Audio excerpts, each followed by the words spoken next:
This is CPX number 111, the Beatitudes. We are in the Catechism of Pope St. Pius X, CPX, page 149 to 151, question and answer number 1 through 15.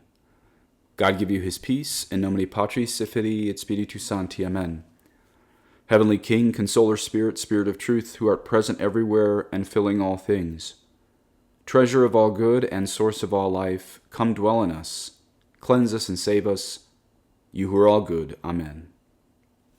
In nomine Patris et Filii et Spiritus Sancti. Amen. Number 1. Name the Beatitudes. Answer. The Beatitudes are 8. 1. Blessed are the poor in spirit, for theirs is the kingdom of heaven. 2.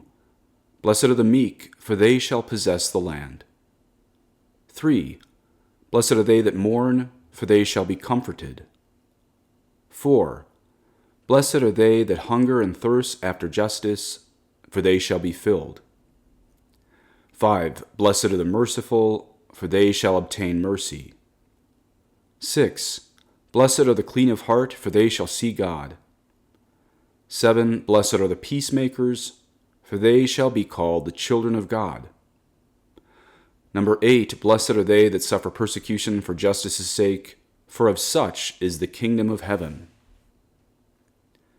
Number 2, why did Jesus Christ propose the Beatitudes to us? Answer, Jesus Christ proposed the Beatitudes to us to make us detest the maxims of the world and to invite us to love and practice the maxims of the gospel.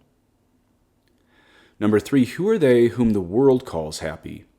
Answer, the world calls happy who abound in riches and honors, who lead a pleasant life, and who meet with no occasions of suffering. Number 4, who are the poor in spirit whom Jesus Christ calls blessed? Answer, the poor in spirit are, according to the gospel, those whose hearts are detached from riches, who make good use of riches should they have any, who do not seek them too eagerly if they have none, and who suffer the loss of such things with resignation when deprived of them.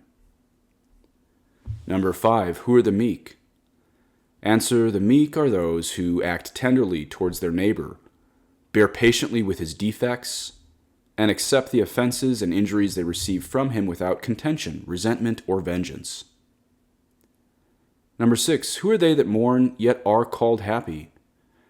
Answer, they that mourn yet are called happy are they who suffer tribulations with resignation, and who mourn over sins committed, over the evils and scandals that prevail in the world, over paradise because it is so distant, and over the danger there is of losing it. Number 7, who are they that hunger and thirst after justice? Answer, they that hunger and thirst after justice are those who ardently desire to increase daily more and more in divine grace and in the exercise of good and virtuous works. Number 8, who are the merciful?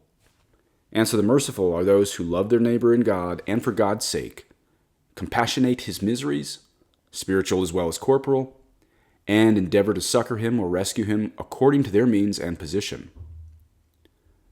Number 9, who are the clean of heart? Answer, the clean of heart are those who retain no affection for sin and keep aloof from it, and who above all else avoid every sort of impurity. Number 10, who are the peacemakers? Answer, the peacemakers are those who preserve peace with their neighbor and with themselves, and who endeavor to bring about peace and concord between those who are at variance. Number 11, who are they that suffer persecution for justice's sake? Answer, they who suffer persecution for justice's sake are those who patiently bear derision, reproof, and persecution for the sake of the faith and of the law of Jesus Christ. Number 12, what did the various rewards promised by Jesus Christ in the Beatitudes denote? Answer, the various rewards promised by Jesus Christ in the Beatitudes all denote, under different names, the eternal glory of paradise. Number 13, do the Beatitudes procure us the glory of paradise alone? Answer, the Beatitudes not only procure us the glory of paradise, but are also the means of leading a happy life, as far as this is possible here on earth. Number 14, Do those who follow the path of the Beatitudes receive any reward in this life? Answer, yes, certainly. Those who follow the path of the Beatitudes do receive a reward even in this life, inasmuch as they enjoy interior peace and contentment, which is the beginning, even though an imperfect one, of the happiness of heaven. Number 15. Can those who follow the maxims of the world be called truly happy? Answer, no, because they have no true peace of soul and are in danger of being lost eternally. Thus are the words of the Holy Pope. So I know we've all taken some hits lately, and I don't mean to make any excuses, but two things. My blog got hacked, and that is the portal for my podcasts. My blog was either hacked or it's broken, so that's put me way behind the eight ball. And then I also recently got COVID. Actually, I have it right now. This is being recorded a week ahead of time, and I just got the diagnosis like 2 days ago. Certainly don't understand why they locked down the whole world for this, but it slowed me down a little bit. So between several hits I've taken, I do apologize for the lower production rate. I'll try to kick that up again. Again, I don't mean to make excuses, but I do want to give you some reasons. Let's look at number 3 today. Who are they whom the world calls happy? And Pope St. Pius X answers, the world calls happy those who abound in riches and honors, and those who lead a pleasant life, and who meet with no occasions of suffering. I want to give you a few of my thoughts on this. You know, I have said this before, maybe on these podcasts, but I believe the number one failed aspect of catechesis in the past 60 years is we have not been taught original sin and how wide and deep it goes into our own souls and into the culture. You know, Catholics 100 years ago, all of my Irish and German ancestors, they would have very much understood that we are born into this valley of tears. And now that didn't actually make them grumpy. I think if we under-promise and over-deliver to our hearts, we actually end up a lot happier. But when you realize that we are born into this valley of tears, you really expect very little from what Trent calls the world, the flesh, and the devil. I mean, we shouldn't expect anything, of course, from the devil, who's only a liar. But why in the world have Catholics even expected a little bit from the world and the flesh? Maybe because Vatican II repeatedly says we have to fight for progress for this world. Actually, it doesn't even use the word fight. It says we must attempt somehow to be collaborators in the progress of this world. Well, if you think about it, Trent and Vatican II are contrary in that. Trent coined these terms from the Gospels, world, flesh, and the devil, that the Catholic is at odds with the world, the flesh, and the devil, where Vatican II wants us to work for progress in this world. Well, you have to pick. You either have to realize the world, the flesh, and the devil are our enemies, or work for progress in this world. You have peace when you realize that this world is broken through and through. So I would say there's only 3 goals for the Apostolic Catholic now in the 21st century. First, your own personal sanctity. 2, converting other people. And 3, establishing the social reign of Christ the King. But barring the last one, and we can scratch it off a list, at least before the triumph of the Immaculate Heart of Mary, why can we do that? Well, because every world government now seems to be against God, at least in first world countries. So we must admit we aren't going to make much use of this Vatican II term, progress in the world, because an apostolic Catholic, a traditional Catholic, is not moving in the same direction as the world. And it is such a naive take that ignores original sin that we see among the normie Catholics. All you have to do is look around and see how many people hate God. And if you think I'm exaggerating when I say hating God, just watch any Matt Walsh segment on the trans world. You see that there are people, and they're broken, they're hurting, maybe they're possessed, but it appears they're rejecting God not only as the Redeemer, but also as God the Creator. What do I think about Matt Walsh videos? Well, in some sense, he's just slam dunking on a 5-foot rim. But we kind of need a master of the obvious, a captain of the obvious like Matt Walsh, to point out, in a world this dark, really, really basic truths. We're right back to Genesis chapter 1 on overturning creation. So you have to wonder if this is not the end of all things. And maybe I'm wrong, but I do find it interesting, speaking of the end of all things, how a lot of salvation history follows a mirror or a chiastic structure. I find it interesting that Abraham lived around 2000 BC, and now, at about 2000 AD, we see the apostasy, or the leaving of the faith, of most Catholics. Do you see that mirror structure? 2000 BC started the faith, and 2000 AD almost seems to end the faith.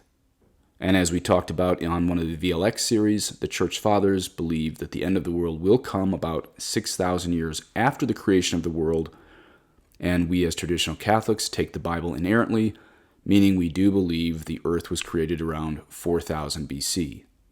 Obviously, 6,000 years after 4000 BC takes you to 2000 AD. But even if I'm wrong, let us be found to be the few faithful who value the Beatitudes over the world, the flesh, and the devil. Also, we have to stop expecting that we Catholics will win over the world, the flesh, and the devil by reaching across the aisle in some type of compromise, some deadfish handshake with the left. A little secret here, the world is sick of seeing us Christians compromise. Despite their rage against us, I believe deep down the leftists want to see us live what we proclaim, that Jesus Christ is the only way to heaven. Let's look again at number 4. Who are the poor in spirit whom Jesus Christ calls blessed?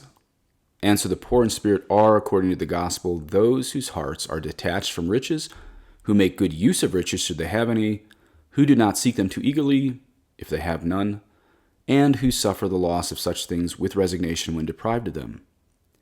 Now, a few of my thoughts, Father David Nix here.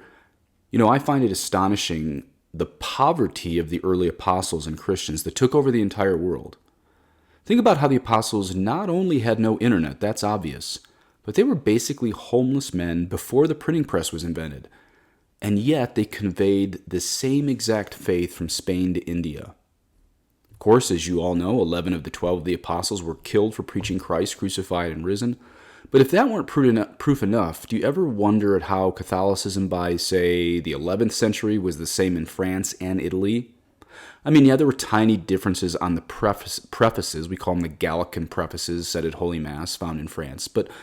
And yeah, of course, there were priests and bishops not living great moral lives all the time. But what kept the faith one without telegraphs or the printing press? What kept the liturgy one before the internet? And yet now we have those, and there's as many doctrinal opinions as Catholics on the planet because of this great apostasy that was prophesied in the third secret of Fatima. But my point is this: in happier days, before this great apostasy of the 20th century, you really have to wonder how these homeless men, these 12 apostles with no internet or printing press or telegraph, conveyed the faith so perfectly that, say, an Irish king in the 5th century would believe the same and worship the same as, say, a Spanish queen in the 14th century. This has to be due, first, to the power of God, and secondly, the mediatrix of all graces, Mary, and then behind them both, or rather flowing from them, is the power of the gospel and the saints living the Beatitudes. Okay, and just 2 short ones left, number 6 and number 14. Number 6 again, who are they that mourn yet are called happy? Answer: they that mourn yet are called happy are they who suffer tribulations with resignation, and who mourn over sins committed, over the evils and scandals that prevail in the world, over paradise because it is so distant, and over the danger there is of losing it. Notice we are sad that paradise is so distant, yet we are happy that it is promised to us by God if we are faithful. Notice we are sad that this world is full of sin and evil, but happy that God has planned a new heavens and a new earth. Number 14. Do those who follow the path of the Beatitudes receive any reward in this life? Answer: yes, certainly. Those who follow the path of the Beatitudes do receive a reward even in this life, inasmuch as they enjoy interior peace and contentment, which is the beginning, even though an imperfect one, of the happiness of heaven.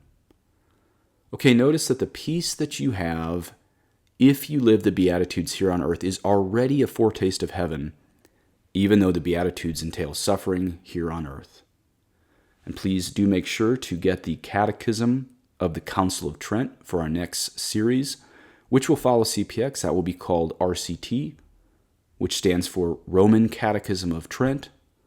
Please say an Our Father for me.